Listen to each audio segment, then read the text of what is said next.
Okay. Zdravo. Hello.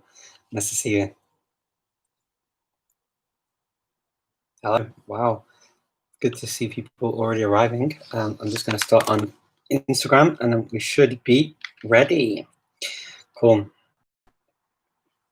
Okay. So hello. Hope you're all doing well. Hopefully there won't be any problems with the live today with Facebook, which cut me off, yes, this last time, halfway through, which is very strange.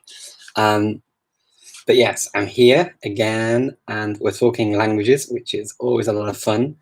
And I've got some really good ideas, actually, to start this today off, because I had quite a lot of responses from a post I put out about imposter syndrome and what that meant, and how sort of you get over that. And also, I think there are a lot of things linked to that. So there's that as one topic. And the second topic I want to talk about as well is using TV and when you feel comfortable using TV. James kindly wrote me a message on Instagram and asked me, well, he said he'd been looking at TV for a long time, but it was sort of not making much sense to him. So the TV it's one of those ideas people say, oh, watch TV, but then if the TV doesn't really mean anything to you, then what do you do? So it's a good question, because I think people do throw away ideas and sort of throw out ideas to people and just say, oh, if you want to become fluent in a language, you should definitely do this, or you should do that, or whatever else. And of course, the ideas aren't necessarily bad ideas. They're often pretty good ideas. And the kind of difference is how you actually make them work for you. So that's always an important part of the whole process in taking ideas, taking things that you can use for your language learning and running with them. So here are my thoughts on both of those topics. And I'll start off with the first one, which was about my post on the imposter syndrome. So this imposter syndrome basically is this idea that even though you learn something and you're actually quite good at it and you can actually do something, like, for example, speaking a language, you can't help but have that feeling of, I'm really a fake, or I don't really speak it. Or you get to points where in the language itself, even though you maybe even have a degree in it, you've maybe lived in the country, you've worked with the language, you've done a lot of things, you'll get to a point where you just have a complete block, or you'll get something completely wrong and it will knock your confidence, and then your confidence suffers. And then also, as a result, you also find that you make more and more mistakes, which makes it feel like you're almost an imposter. And then the sad thing is sometimes that will happen when you're doing something that other people are looking at or recording or commenting on, say, for example, a live video. And people will often make comments or say things, and people do that for various reasons. So, I mean, often on my videos, I get people who clearly have some sort of issue because they make silly comments about all sorts of things, about me, about my physical appearance, about my languages, about whatever. And they tend to be frustrated individuals. They tend to have their own issues going on. And so I try not to go into those kinds of things with them, because they need more help than I can give them, unfortunately. So I kind of let them carry on with it. But what happens is, very often, I think for many people out there, is that we do take all these comments on board, and it's natural. I mean, you know, we do. And that just adds to this whole feeling of, am I an imposter? Am I actually doing this? Can I actually do it? And when your confidence is knocked to that point, it does make you feel like you are an imposter. Now, the way that I get over this is, first of all, I acknowledge that the people who are just haters, who maybe put those ideas forward, they write these awful things, they say these horrible things, or they knock your confidence for whatever reason. First thing is acknowledging that they have their own problems and issues to deal with, and quite clearly, if they're being negative in a way that's just not helpful to anyone. So that's the first thing that I do. So I can kind of dismiss a lot of that. I tend to listen to negative criticism and comments to the point where I can analyze them myself and decide, okay, is that a valid point? Is it not? A lot of the time, especially unfortunately on social media, it's often not. It's just nonsense that you can just dismiss very, very quickly. But sometimes it is sort of worth a thought. Is this a real thing? Is it something I know? Is it something I can do? And in languages, very often the comment is, but can you say this word in the language? And it will be some obscure word. And you'll think to yourself, oh no, I can't say that word. So maybe I am an imposter. Maybe it's real. Maybe I'm not. Because I don't know this strange random word that this person's asked me if I know. And so you think, okay, perhaps I am. Perhaps I am that imposter, And what I do is I think back and think, okay, well, realistically, do you need to know that word to do what you need to do? The answer often is absolutely not. You don't need that word. And the person's just testing you because for them that word maybe means something I don't know. I'll give you an example. I mean, there are languages where you can speak a language perfectly well, and then there's a word in one language that doesn't exist in another, or it's not commonly used. So for me in English, obviously, there's a word chives, and any native or native level English speakers out there will know that what chives are. Chives is a very common word in English. There's no commonly agreed word in Macedonian, which is my home language, even though when people would possibly recognize what they are. There may be some words used in villages, but there's no one word in Macedonian for chives. So someone could come theoretically up to me and say, well, how do you say chives? It's a common thing that we'd use. Well, yeah, but do you use it? Do you see it? Do you come across it? No, not really. And does anybody have a word? Not really. So what I think is that when you come across this imposter syndrome and you feel you're not good enough for whatever reason, just think, first of all, the person or people making the comments have got their own issues. The second thing is do you actually do what you need to do in the language, and are you happy with that and normally? And is this just kind of a one-off? And if it is, you can often sign it off to put it down to this imposter syndrome, and actually, you know what I do with my language is perfectly fine. I'm absolutely where I need to be, and I don't need to worry at all. I mean, there are always going to be words that we don't know. There are always going to be words in our own languages that we don't know. So knowing that it's an extremely big expanse when you talk about language knowledge, that you're never going to get to know all of the words is the first real thing to accept in any situation with language, because you're never going to know it anyway. So once you've accepted that, then basically you have to also accept that everybody else is in the same position. So everybody will, in theory, be able to suffer from this imposter syndrome, feel that they don't know enough, they're not good enough. We also have bad days, we have good days. Our personalities are such that things happen to us, we wake up feeling a certain way, and that affects our mood and the way we look at the world. And so that also affects our perceptions of our language and the languages we speak, and also how well we speak. So take all that into consideration, give yourselves a break. I'm sure you're all doing fine. And so that's the first thing I would want to say on this imposter syndrome. The second, English, which do I have most proficiency in, English or Macedonian? English. English is my first language, and I grew up speaking English, and I was educated mostly in English, but I've been speaking Macedonian as a home language for about 15 years. So it's quite a long time. So the second question that I got that I thought was interesting to explore before we get to the questions that you have today, which I'm sure you would like me to get to now, I'm sure, but I will just finish this one off and then we will get to some more questions that you have. Hello to everyone joining, by the way. It's really nice that you could make it. Thank you. I appreciate it, and I'm very glad that we're all here again today.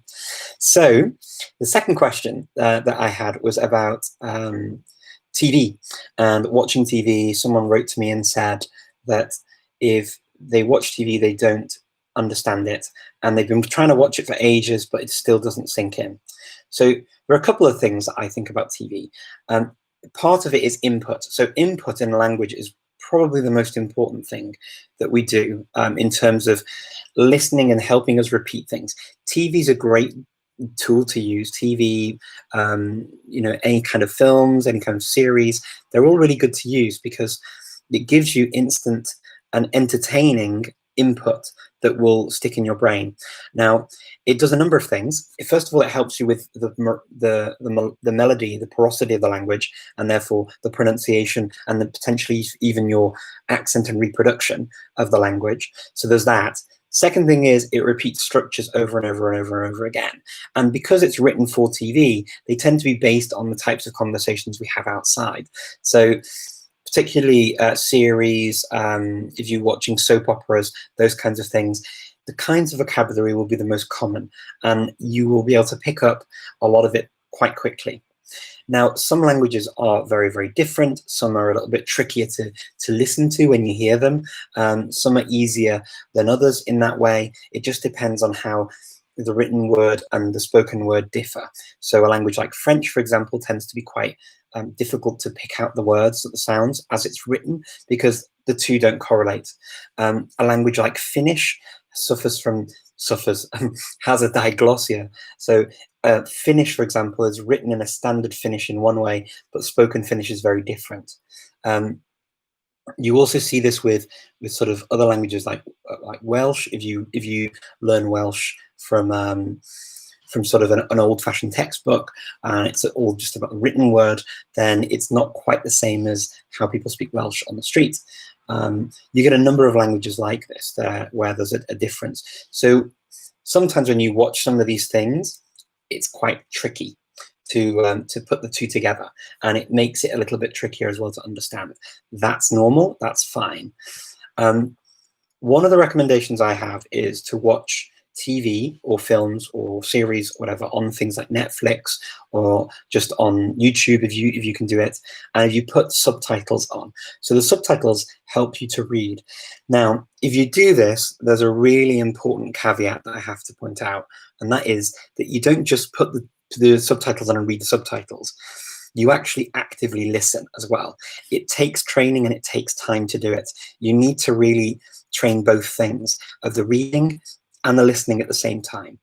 And try not to fall into the trap of writing every single thing down.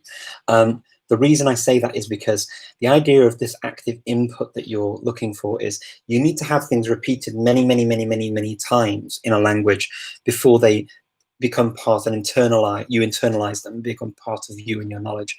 So what's really important to do is to take note, just in your mind, keep track. It doesn't have to be a very scientific way of doing this, but set phrases, set vocabulary or words that are used over and over again. Make a mental note. Okay, I've heard that word many, many, many, many times now.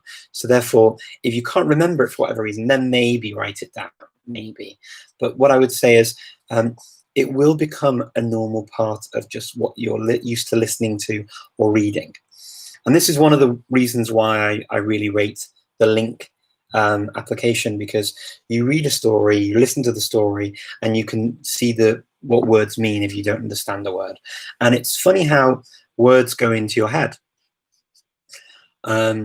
I can give you an example from my reading. So, I mean, I've been reading through the Ukrainian and Belarusian stories on Link, and I'm not particularly studying Ukrainian or Belarusian, but I was interested in knowing how they're different. And there are words from those languages now that I didn't know before. One of them is shmat, nishmat, which is a lot or not a lot, and I didn't know that word, but I've come across it so many times now without even trying to learn it.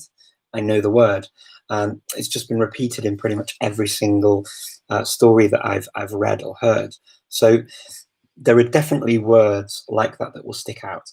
And if you use the TV in that way, over time you'll get used to picking up on these words or phrases that are used constantly, in combination with some study as well. Because if you just watch TV and you never practice, you never actually study or try and understand the language, it will take longer just to sort of plonk yourself in front of a TV and hope that by osmosis it will just all happen. There does need to be some sort of action on your part to try and reproduce it, to try and play with it.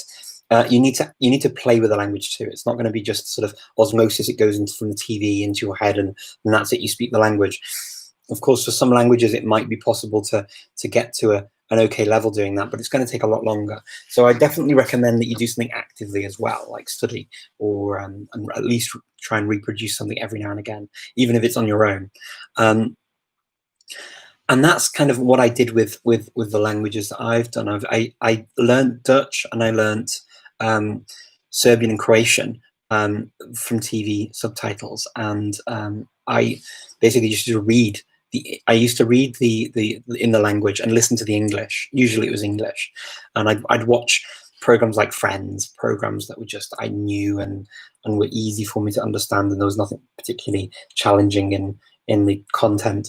And it's amazing how quickly you start picking up on the same things over and over again. And right now I'm watching The Mentalist in English, but with Romanian subtitles. And I find it's quite a fun distraction to do. If I want to just relax, I'll watch an episode of The Mentalist, and I'll read the Romanian. And it's amazing how it sort of just reinvigorates your knowledge, or it helps you to pick up new words. So that's how I do it. And then when you can do that, then you can watch TV. I mean, watching things like the news, or if you start watching the news, for example, you'll see that certain topics come up. So certain types of vocabulary will be used over and over again in certain news stories. So, for example, I've been watching the news in Albanian for a long time, and so I find it fairly okay to follow the news in Albanian. I've started watching. Well, I don't watch actively, but I listen to some Turkish series, whether they're in Turkish original, and I listen to just the Turkish and then read the subtitles in Albanian, or I listen to them in Albanian. They do a mix of both. Sometimes they dub them into Albanian, and I just listen to the Albanian, or I read the Albanian and listen to the Turkish. So they're the kinds of things that I do. I hope that helps. And now I will get to the questions. I hope that was a useful use of the time to sort of talk about those questions. They seemed important. It's nice to see you all joining. Hello, hello. So let me just see if I have any more questions here that I have. Thank you for joining. Hi, James. Hi, Jochen. Hello. Hello, Harlan. Ryan, good to see you. Good to see you here, Ryan. Rosalind, hi from Canada. Wow. Okay. Your coffee books. What's your best language? English. English is my best language. The coffee books. Hi from Poland. Hello there. Carlos. Hi, Richard. Having so many tips on language learning. How come you've not written a book on the topic?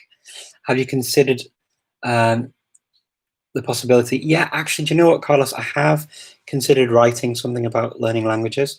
If someone asked me that, or asked me something about writing something last week as well. Yeah, I definitely would consider writing something on language learning.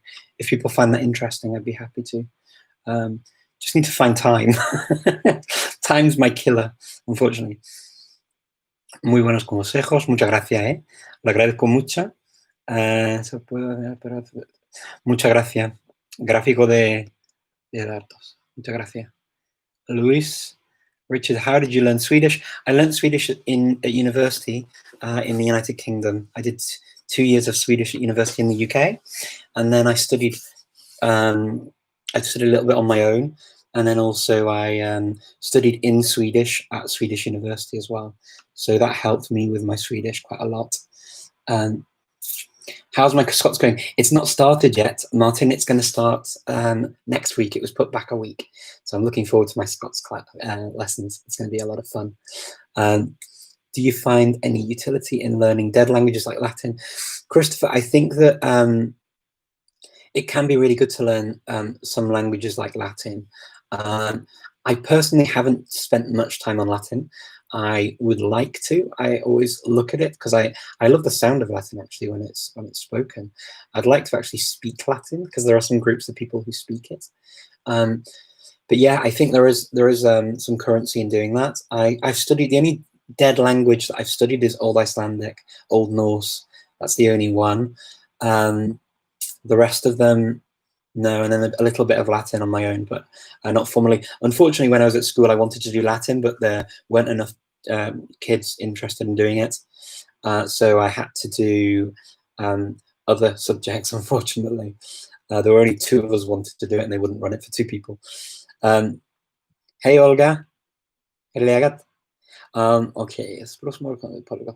Har du läst dansk? Har du prövat lära ifrån? Ja, jag kan snacka lite dansk. Jag har lärt dansk i Storbritannien också. Jag har varit i Danmark och på förarna. Och så jag snackade dansk där. Det är inte så gott som svensk. Men det är inga problem att snacka med folk på dansk. Men det är perfekt. Men det är okej. What has surprised you about learning Persian?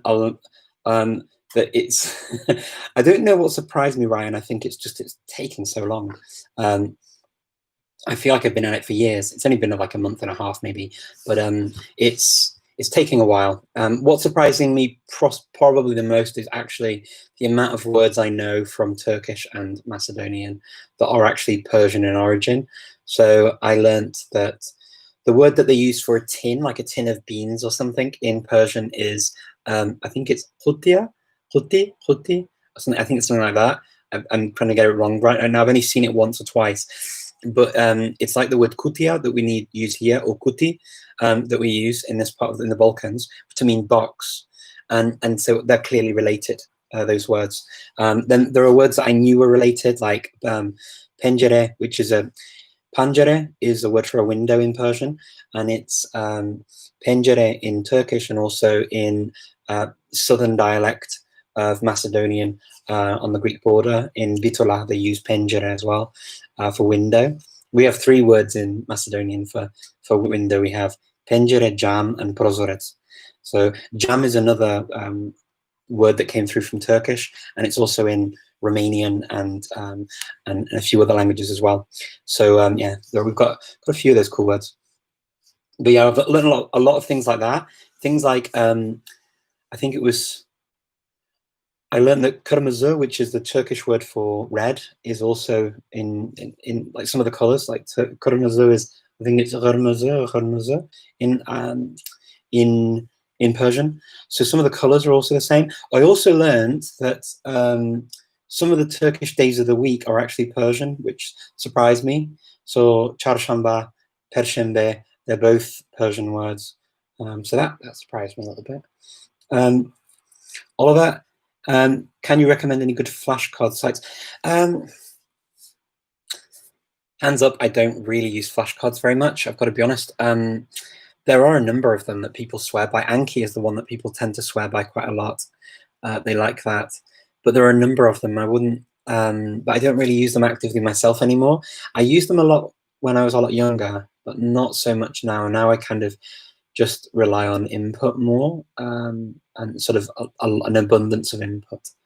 Have I studied Belarusian? I've been looking a little bit Belarusian now, but I'm not really studying it properly. I'm just reading through stories and listening to them in Belarusian, and I really like it. Türkiye'den selamlar. Çok teşekkür ederim. Selamlar. Makedonya'dan selamlar. Farsça ve Türkçe gerçekten çok ortak kelimeye sat. Evet. Doğru. Kelime bir kelime Türkçe'de, Farsça'da kalime mesela kalima, I think it is in so kelime, sorry, the word in English as well. So in Turkish, so Butter is just agreeing with me about Turkish and Farsi, Persian. In fact, one of the words that's used in there is actually one of the words that is actually used in both, which is the word for word. So yes. Okay, I'm going to go and just check to make sure I haven't missed anything on Facebook. Ciao Alec, tutto bene? Do I speak Arabic? No, I don't really speak Arabic very well. I've studied it, but I don't speak it very well. Okay, I'm coming back now to Instagram just to check if there are any. There are a few little outages on Instagram. Hello from Iran. Hello, salam. Salam. Khobe. Khobe, khobe. Nice to see you. Is it okay to learn two languages at the same time? Absolutely. If you find that it works for you, it's completely doable to learn two or more languages at the same time. You just need to make sure that it doesn't freak you out too much in terms of your ability to take all the information in. I think that's the key thing, and to make you feel too confused. So, but yeah, you can definitely do it. Absolutely. Hello from Latvia. Hello. Intercultural coaching. Nice to see you. Paldies. Let me see. You waved. Okay. Hello, hello, hello, hello, hello, hello. I just see lots of hellos. Hello, hello, hello. I'm going to try and find more questions that I can see. The questions that I think I saw some questions coming in. Which application? So the application that I mentioned is Link. You can find it on my. I've mentioned it a few times now. lingq.com. They have some pretty cool stuff. Wil je iets in het Nederlands zeggen? Ja, iets. Is goed. Of zou ik nog wat zeggen? Nog iets zeggen. Nog iets. Let's see. So I'm very terrible. I say something in Dutch and I just said something. Sorry. Do you think Scots is a strong dialect or a language? I'm struggling to decide myself. I think that Scots has potentially been, a lot of Scots speakers or Doric speakers have been told for too long that they speak bad English. And what's happened in Scotland is you have this effect of when you're being told that you speak bad English and you're punished all year round for speaking with English with bad grammar and bad words and as in the English. And you have to speak proper English, and then you speak Scottish English, which is like basically English with a Scottish accent, and that's it. It's different. So what many people confuse for Scots is actually Scottish English, and what Scottish people will speak often to themselves or amongst themselves is Scots, and that's what they get told off for speaking at school all year round until it gets to Burns Week, and then they're told how amazing it is that they've learned all of this Burns literature, and they can recite it in perfect Scots. Scots is the closest language to English. I mean, there are no two ways about it. It doesn't sound so different that we can't understand a lot of what's being said. We don't get all of the words. Depends on which region of the UK you're from as well, and which dialect is your original dialect, because you may have some words that are in common. You may have some grammatical features that are in common with Scots. But I would say that it gets a bit complicated because it's a bit political too. I think because obviously of the history of the United Kingdom, it's made it quite difficult to say for everyone in Scotland even that Scots is a language. People just see it as bad English still because that's what they've been told all their lives, and that's what generations of Scots have been told. And it's trying to break that mold and say, well, actually, you know what? It does have its own roots from Old English. It's not just bad English. It is actually Scots as Scots, as in the English as Scots. And I think that it's difficult for groups sometimes to accept that a language can be similar enough to understand, but still a different language. And how did any language become a language, right? This is the evolution of language and people's, I mean, there was one point everyone spoke Old Church Slavonic, or like an old form of Slavic languages, or everyone spoke Gothic, and then they changed, or everyone spoke Latin, and then the languages changed over time. At what point do you decide which one is the language and which is the dialect? It's very, very difficult. And I think that my personal view on this is that if a group of people say that they speak a language and they agree they speak a language, then they speak a language, and it doesn't matter if somebody comes up and then they say, oh well, you know, as a linguist, linguistically speaking, you don't, it's the same language. It doesn't really matter what you think or what you think you can prove with science, even like sort of language science, linguistics. What matters is that this isn't a matter of just pure I make a decision for you. If you as a group decide that you are a new nation, you're a new nation. I mean, that's how it's always been in history. It's not like I'm saying something new here. I mean, it's not even that, it's not even an opinion, it's fact. I mean, it's fact that people have moved and changed location, and the language has changed with them. There are no other ways about it. And Scots for me is exactly that. I mean, it has a very strong link to English, of course, but it's clearly not English. And there's different. They have different grammatical rules that work in Scots and don't work in English. In English, they would be seen as incorrect. It's like Dutch and Afrikaans. I mean, Afrikaans wasn't recognized as being a different language until relatively recent times, and no one's saying now to people in South Africa, you just speak bad Dutch. I mean, it's just not the way it works, unfortunately. I mean, well, not unfortunately, but it's just not the way it works. So yes, that's what I think. I do think it can be. It's just a language that you can understand. Look, I mean, the same thing happens with Norwegian and Swedish to this day. A Norwegian and a Swede.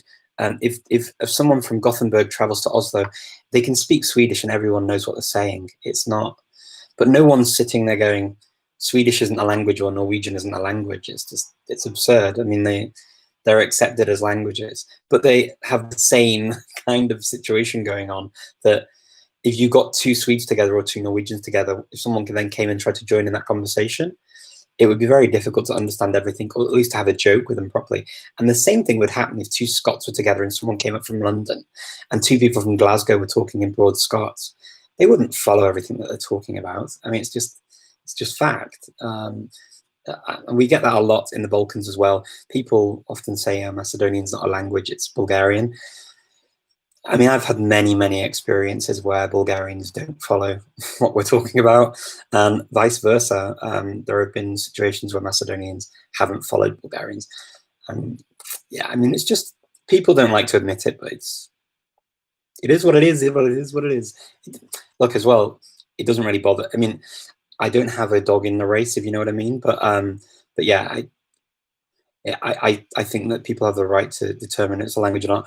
The interesting thing of learning Swiss German, it's interesting you mentioned Swiss German, because Swiss German is one of those languages where, for me, it is very different. And if they were to say it's a different language, I would accept it completely. But they tend not to, strangely. A lot's to do with politics and history as well, about how they see their neighbours. Tips for learning Swiss German, apart from full immersion, TV, internet TV. You can watch a lot of stuff in Swiss German on TV. I think that's probably going to be your best bet. Otherwise, yeah, TV, radio.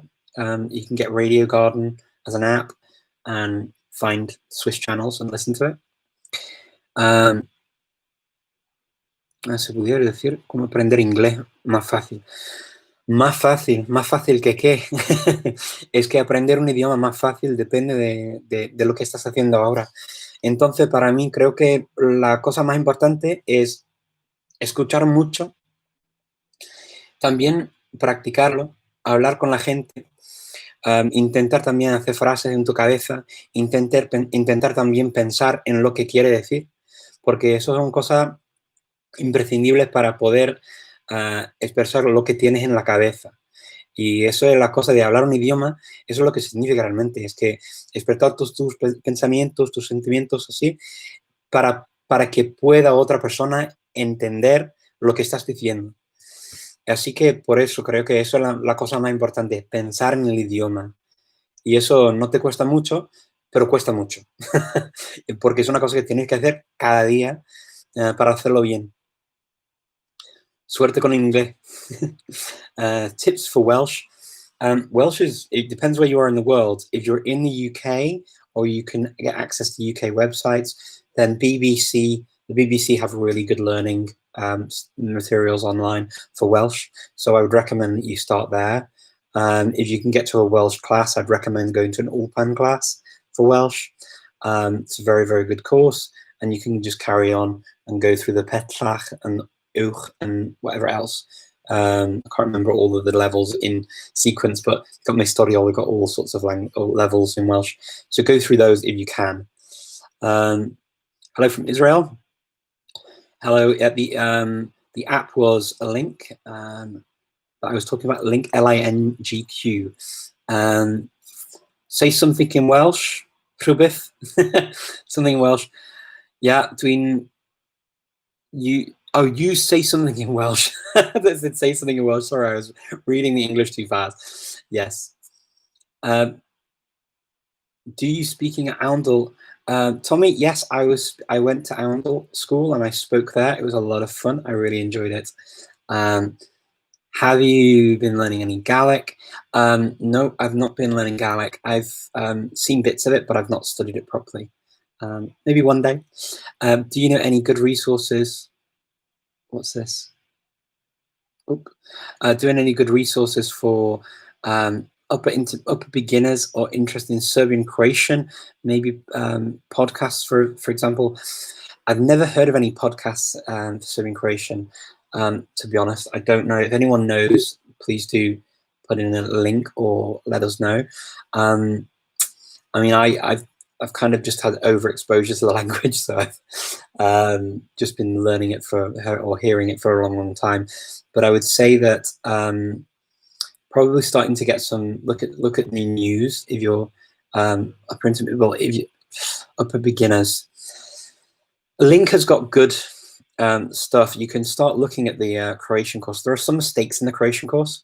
I've read through it a couple of times, and there are mistakes. But the Link course in Croatian is pretty good. One of the speakers is also. It doesn't sound like he's actually from Croatia. He sounds like he's from Serbia or a Serbian speaker. But I would say have a look at Link. It's pretty good for doing that, and it'll be that beginners to kind of an intermediate, well, beginners to advanced into beginners. Really, it takes you to kind of like in terms of structures and stuff, maybe a A2 B1-ish level. Obviously, you need to supplement vocabulary because it takes ages to get to those levels otherwise. Okay. 你的想法怎么样？我的是怎么样吗？我不知道。这是我中文吗？那不是。我不明白这个汉字，我不明白，就是很小。Gaelic arf. Gaelic arf. No, unfortunately, I don't speak Gaelic. But thank you I understand what you've written, but I don't speak it because I know a little bit of Irish, but not very much. Forget. Okay. Let me see. Do you recommend to study 2 languages? Yes, if you want to see how it goes. Memorizing genders in German. Do you know, I found actually that the Hammer's grammar is pretty good for giving you ideas of which words tend to be feminine, masculine. That was pretty useful for me, just learning which ones tend to be. And then you kind of get a feel for the others. But you have to learn each word with its gender in German. There is no real cheat with it, unfortunately. And let me see. Could you speak some Portuguese at some point? Sim, posso falar português também. Por que não? Hello from Bosnia, zdravo, kako si? Hello, zdravo, pozdrav iz Macedonia. Have you studied Korean? No, I've started studying the alphabet a few times, but I never really got very far with Korean. I would like to do it at some point. Is it possible I can write the name of the application in the chat? It is, of course, possible I can do that. I will do it now. I do link to it in my Instagram account. So on my Instagram account, I just have a little link logo, and I write about it there a little bit. But yeah, I've written it there for you. And as línguas Bantu, não tenho experiência muito. Eu tenho estudado um pouco, porque tenho visitado a África, mas não tenho estudado, assim. Tenho uns livros aqui para estudar um pouco, mas não tenho muito tempo, não tenho agora mesmo, não tenho tempo para fazer isso, porque tenho com a conferência políglota e também com o trabalho e com todas as outras coisas, com a família, então é um pouco difícil estudar outras línguas também tão diferentes. In which language do you dream? I dream, thank you very much, Chris. I dream actually in a mixture of languages. So people who speak a language, they speak in that language in my head, in my dreams. So yes. Hi, Pete from Texas. Nice to see you. Let me see, Napolitano. Thoughts on Napolitano? Yeah, it'd be cool, wouldn't it? I'd love to learn something like that at some point. My friend Maureen is into, she's into Napolitano. She was into, which is the other one she was learning. I'm going to get it wrong now. But she, Sardinian, I think it was. She really liked those. Yeah. Zulu, yeah, one day, hopefully Zulu, it'd be cool, wouldn't it? African and Dutch, is it similar? Yeah, Afrikaans and Dutch are very similar. I mean, before I spoke, I studied some Afrikaans, but before I did that, I mean, there are differences. It's a different language, but before I did that, I did actually have conversations with people who spoke to me in Afrikaans, and I spoke to them in Dutch. And you can communicate. It's not like you can't communicate. I really did. So I've had that experience. I mean, I'm not going to say it's perfect, but it worked. How are you learning any South Asian languages? So I studied some, I learned some Thai, and obviously I've studied Chinese at university in Sweden, and I've done some Japanese, very basic, and Indonesian. I study Indonesian now, actually. I like Indonesian a lot. Cool.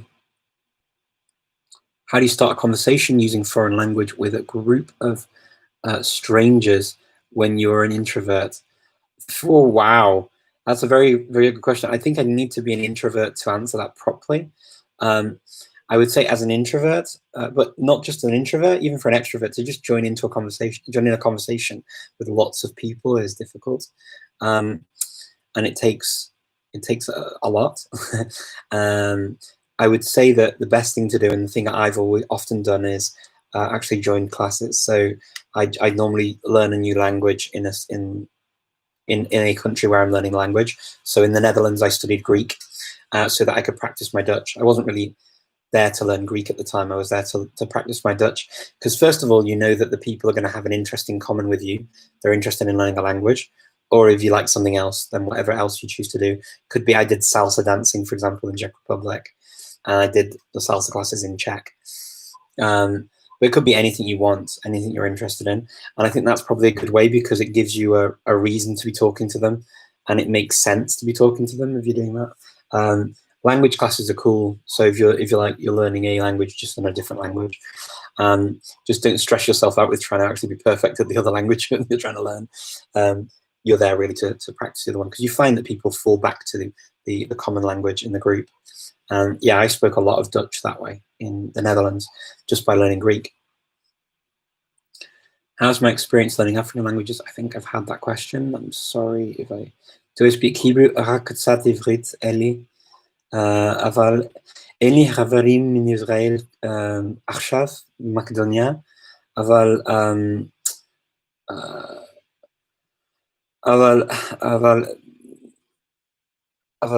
לדבר, אני מדבר קצת, ומדברים יותר טוב, אבל אין לי הרבה זמן בשביל העברית עכשיו.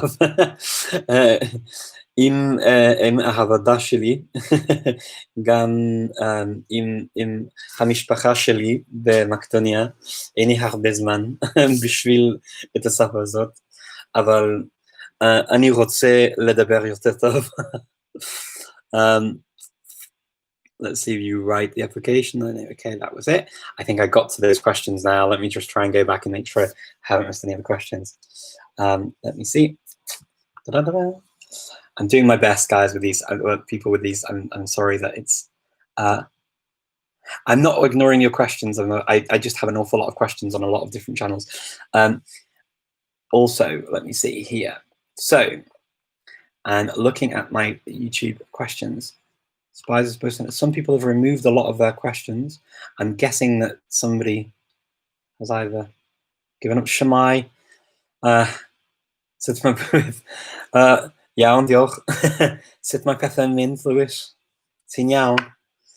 In Macedonia, mae'n heddiw yn bwrw glaw, os gen i ddim heilo o gwbl, ond mae'n well, wel dwi'n meddwl dwi'n well, achos mae gas gen i hael.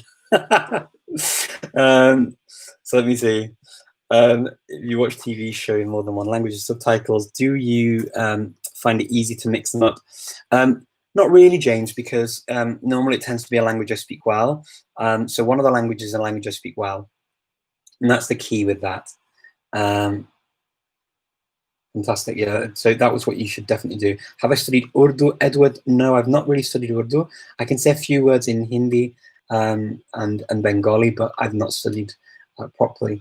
Spies are supposed to know a little bit of about languages. I have 2 questions. Are you a spy? No, I'm not. And even if I were, I couldn't tell you, right? I wouldn't be a very good spy. Would it be harder for a spy to learn as many languages as you, or to become a human weapon? To be honest, I think it would be a terrible, possibly, yeah, it wouldn't make much sense, would it? I don't know. Especially being on YouTube and things. I don't think that would be a very good spy. I'm B2 in German. Let's see, how difficult is it to learn Dutch if you speak German, Swedish, and English? Not very difficult, Tim. You pick it up quite quickly. I definitely did that. I spoke Swedish, German, and English before I learned Dutch, and I found it fairly straightforward to start communicating in Dutch. The only problem with Dutch is you have to speak it really well for Dutch people to automatically speak to you in Dutch. And I said the first 6 months in the Netherlands, where I would speak in Dutch the whole time, then I wouldn't know a word. And then they'd go, oh, so you're from the UK. Okay, so we can speak English if you like, if it's easier for you. And I'm like, nee, bedankt. Ik kan ook Nederlands. Het is gewoon, ik weet 1 woordje niet. But it was very sweet. They were trying to help all the time. But yeah, it's the only thing with Dutch is you need to speak it, unfortunately, to quite a high level before they speak it to you all the time. If you could be inside any movie, which one would you pick? I have no idea, thinking community. Any movie, I don't know. I really don't know. I don't know. I've never thought about that before. Can I come back to you on that? Okay. Which language is grammatically more complicated, Icelandic or Czech? Tim, that's very difficult to decide. They both have difficulties, both of them. For an English speaker who's just learning a new language, Icelandic or Czech, to speak well, to speak grammatically perfectly well, both, I'd say, both are very, very difficult in terms of to get them right 100% of the time. Very difficult. To start speaking, though, Icelandic is easier to start speaking than Czech, I think, just because it's more similar to English, because it's a Germanic language. But that's yeah, it's there's not a huge choice though between the two. I'm so late today on your live. Oh, it doesn't matter that you're late. You're welcome. It's good to see you. You're stuck between B1 level English and you want to jump to C1. Well, that's a big jump. I'd concentrate on B1, B2 first, definitely, before you get to C2. It's good to have C1 as an end goal, but have also goals that are kind of in between. It helps you to bridge the gap more easily.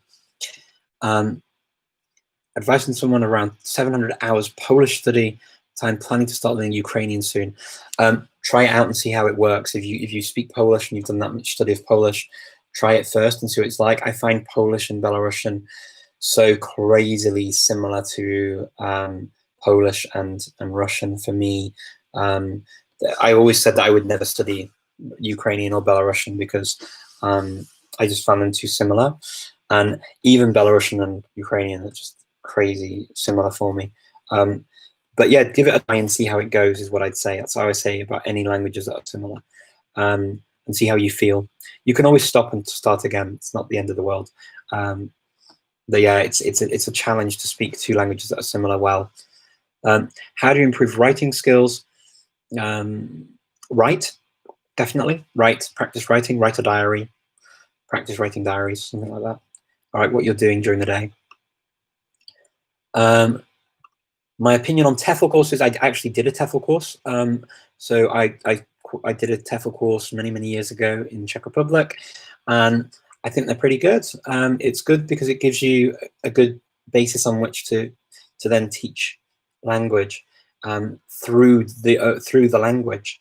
It's quite a nice thing to do. I enjoyed doing it. I enjoyed meeting the people I met on the course as well. So yeah, I would recommend it. I enjoyed it very much. Let me see. Do you speak in Indonesian? Any tips on where I should starting from? Okay, from Indonesian, then I would say probably it's tough.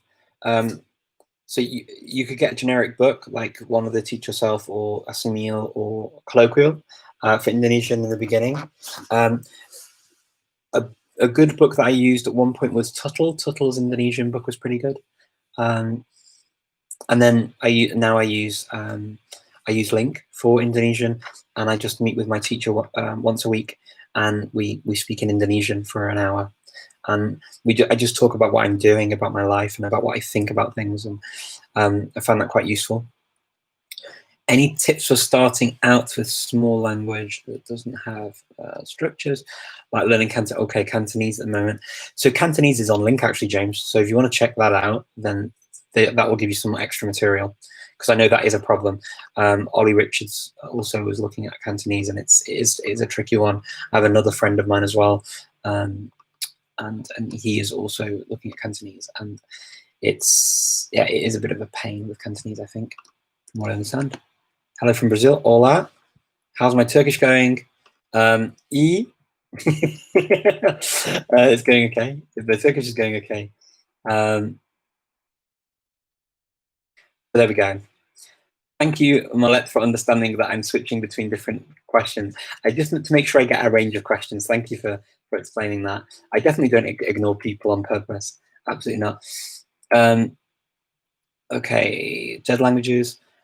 Any advice on someone with my background? Okay, so you studied dead languages: Aramaic, Classical Greek, and Hebrew, Middle Egyptian. Wow. Undergrad, and now you want to do a living language. Any advice? Actually, having done things like ancient Classical Greek, will give you a pretty good basis on which to start picking up some modern Greek, I guess, because you're going to have some of the complicated words straight away that are more challenging for people that haven't studied it. So yeah, I'd say the big thing for you, though, is going to be this learning to speak and use the language in an active way, because it tends to be the case when you study dead languages that you don't tend to use them for speaking. So trying to break out of your sort of zone of comfort of just reading, because you can learn modern languages like you learn dead languages and just become a polymath and just read all the time, but then speaking is always the barrier. So I'd say definitely find a language partner that you can speak, and at least even just reading out and saying what you're saying, and then trying to adapt and change things that you're reading for your own situation. I think, Anthony, that would be really important if you want to learn to speak a living language. How different are Albanian spoken in North Macedonia and Albania spoken in Tirana? Very different. So the accent is very different. My Albanian speaking partner is actually from Albania, from Durrës, which is on the coast originally, and she's from there. And we speak, I actually speak more standard Albanian. I don't tend to speak like people do here. Although I do sometimes come out with words that will sound a bit weird. So There are words that we will tend to use, quite a lot of Turkish words that in some parts of Albania, especially in the south of Albania, they wouldn't use at all. Tirana is a bit of a mix, I think, Tirana and Durres, because you've got villages where they'll use more Turkish words, but we use an awful lot of Turkish words here. And here as well, you will hear people mixing in Macedonian with their and Serbian and Macedonian in with their Albanian. So you'll hear them say things like number plate. I heard somebody say that a few weeks ago. They said number plate in Macedonian, and it looked like, oh, what's going on? But yeah, and an Albanian wouldn't know what that means. So there are things like that. The accent is very hard here. It's quite a hard sounding. They go, that's the kind of the rhythm of the Albanian spoken in North Macedonia. Whereas in Albania, it's not really like that. It's a lot softer. But yeah, I mean, they're different. I mean, also there are different words, there are different expressions, and I guess grammatically slight differences as well. But we have very standard Tosk style Albanian on TV here. So on TV and on the radio and in literature, when you read it, it's the same Albanian. They don't write in Gag, and they don't speak in Gag on TV. So you do sort of see this movement more towards this speaking a more standard, strangely, with Albanian. That's what I perceive anyway, as an absolute outsider. Obviously, I don't know. I'm not in their community per se, but I do notice. That's what I notice from TV, and what I notice when people try to speak. When they speak to me, for example, they try to speak more clearly. Sometimes in Kosovo, they don't. They speak in a very, very colloquial way to me in Kosovo, and sometimes I have to say, okay, can you say that again? I didn't quite get it. Kosovo, for me, the Kosovo Albanian is still a bit difficult. I find it easier in Skopje, and I find it easy. The Albanian from Albania and TV Albanian is actually a lot easier for me. What's the hardest Arabic dialect? I wouldn't be able to say which would be the hardest, but I imagine one of the Maghrebi ones would be hard for somebody learning, because it's mixed with so many things. How to pronounce? Tim, pronouncing the r in Czech, that would be very difficult. So my tongue goes behind my teeth, and then you're doing like a rolled R. So, and it's kind of, it's difficult to say really, but it takes a lot of practice. So it's kind of a rolled R, but the rolling of the R is right at the teeth, right where your teeth are, which is very different to the r. We have a kind of a sound like that in Welsh as well, like rhyl, rhyl. It's almost the start of it for the town Rhyl in English is a coastal town in Wales, and we have that. But it's not quite the same. So I just used the Welsh as a base and got used to it that way. Can we consider articles, websites for alternative books?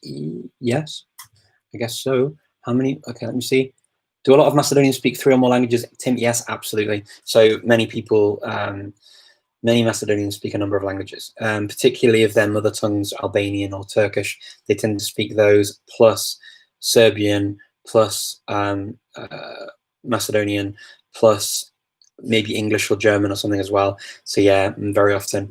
One of the guys that worked in at the Yunus Emre Institute, he was a native Turkish speaker, but he also grew up speaking Albanian, and then he also speaks Serbian, he spoke Macedonian, didn't know any English or anything like that, but he'd use the 4 languages, and then he'd code switch between all of 4, and he'd use all 4 languages together. So having a conversation with him, my mind was, I just found it really quite exhilarating as as somebody who likes lots of languages, because he'd switch just depending on how he felt, and it was quite cool.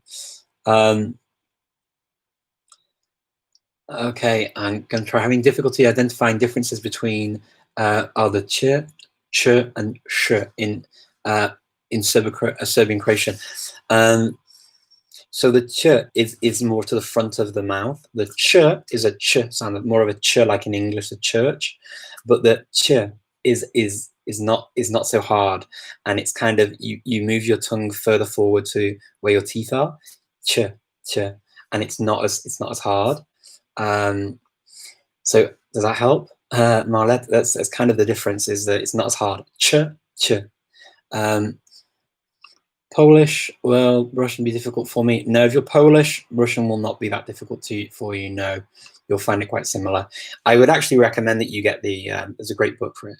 I'm gonna have to end my live on Instagram because it's time, but I will just end that now, because otherwise it disappears and I don't get to keep it. I'm just carrying on a little bit here. I'm sorry, people, anyone watching this and they were watching the Instagram. I'm sorry about that, but otherwise Instagram just deletes the video if I leave it.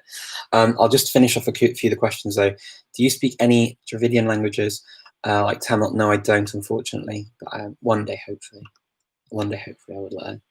Okay, so thank you all so much. Unfortunately, Facebook, I don't know what happened, but none of your comments came in at all until like just now. I got a few comments in. It's been very slow on Facebook. I don't know what's going on, but it was good to see you all, and thank you so much for coming. I will definitely be back again next week. And if you've got any ideas for things you want me to start it off with, I'm happy to talk about something in the beginning as people are joining. And please feel free to write some comments on the video when it's posted. And yes, I will look forward to speaking to you all again next week. Thank you so much for joining me. All the best. Bye-bye.